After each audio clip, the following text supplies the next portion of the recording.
One more contemplation, but a very important one. In Colossians 1 verse 27, it tells us about this mystery, the mystery of Christ in you, the hope of glory.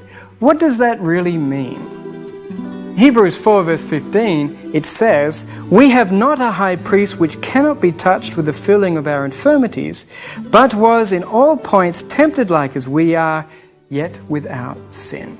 The first part of that scripture is a double negative. We have a high priest in Jesus Christ who is touched with the feeling of our infirmities. The only way he can be touched with the feeling of our infirmities is if he has become at one with ourselves personally and individually.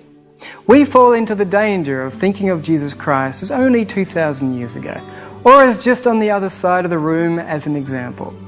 But he says in Revelation chapter 3, "I am knocking on your heart's door because I want to come into you and I want to sup with you and you with me. I want to share life's experiences with you."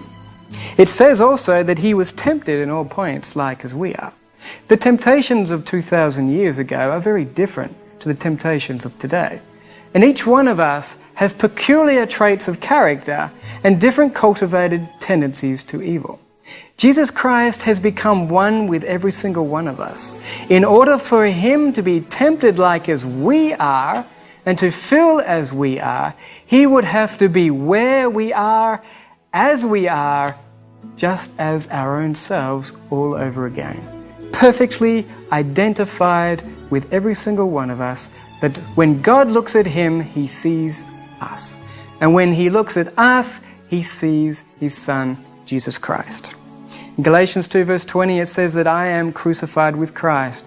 Nevertheless I live, yet not I, but Christ liveth in me. Each one of us must read this for ourselves personally.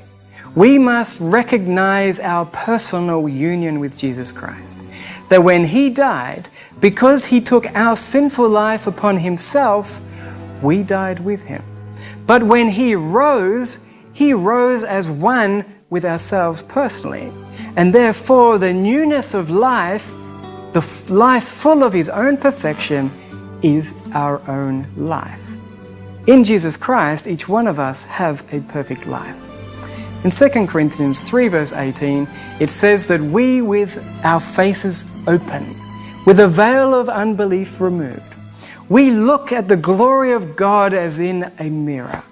And by beholding that, we become changed.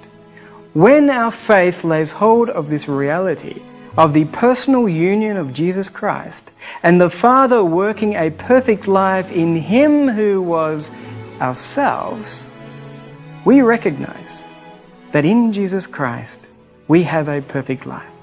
And as we continue to behold that life, we will see that we already have a perfect life.